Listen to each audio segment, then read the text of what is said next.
भंते जी, हाँ। लोकतंत्र कैसा बचेगा? लोकतंत्र बचना चाहिए। लोकतंत्र बचना चाहिए, ये देश के हर नागरिक की जरूरत है। और हर नागरिक में बच्चे भी आते हैं, जवान भी आते हैं और बुढ़े अड्डे भी आते हैं। तो जो बच्चे हैं वो पढ़ने का समय है उनका, और जो जवान है वो अर्निंग करने का समय है, नौकरी चाकरी व्यवसाय बिजनेस करने का समय है उनका। और वो नौकरी चाकरी बिजनेस करते हैं तो घर गृहस्थी चलती है। इसलिए ये घर में जो बुढ़े अड्डे लोग हैं, जो रिटायर फर्नीचर है, इन लोगों ने लोकतंत्र को बचाने के लिए अभी तक कुछ भी नहीं किया। तो मैं चाहता हूं जिन बच्चों के ऊपर, जिन नाते पोतों के ऊपर ये प्रेम करते हैं, ये प्रेम करुणा में बदलना चाहिए और आने वाले पीढ़ियों के वास्ते लोकतंत्र बचाना चाहिए। अब लोकतंत्र कैसे बचेगा?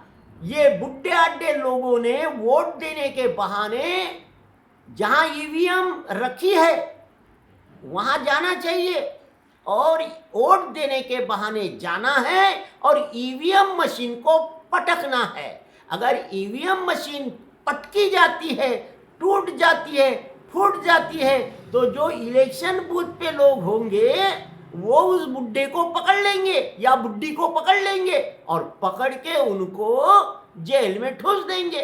तो ये बुड्ढे अड्डे वैसे भी किस काम के, जो अपने आने वाले पीढ़ियों के हित के लिए लोकतंत्र बचाना नहीं चाहते और घर में पड़े रहते हैं। इन बुड्ढे अड्डे को स्वतंत्र सेनानी होने का मौका हम दे रहे हैं, स्वतंत्र सेनानी बनने का मौका दे रहे हैं। तो सभी बुड्ढे अड्डे लोगों ने जो भारत के नागरिक है और जिनकी गौरिया घाट पे गई है, आधी गई है आधी बची है, तो पूरी गौरिया घाट पे जाने के पहले ये बुड्ढे अड्डे लोगों ने ये क्रांति करना चाहिए। लोकतंत्र को बचाने के लिए ईवीएम फोड़ना चाहिए, चाहे ये बुड्ढे अड्डे घर में रहे क्या और जेल में रहे क्या, कोई फर्क नहीं पड़ता है। तो मैं तमाम बुड्ढे अड्डे लोगों से, बुड्ढियों से ये कहता हूं कि ईवीएम फोड़ने के लिए तैयार हो जाओ। अगर ईवीएम फूटता है तो लोकतंत्र बचेगा,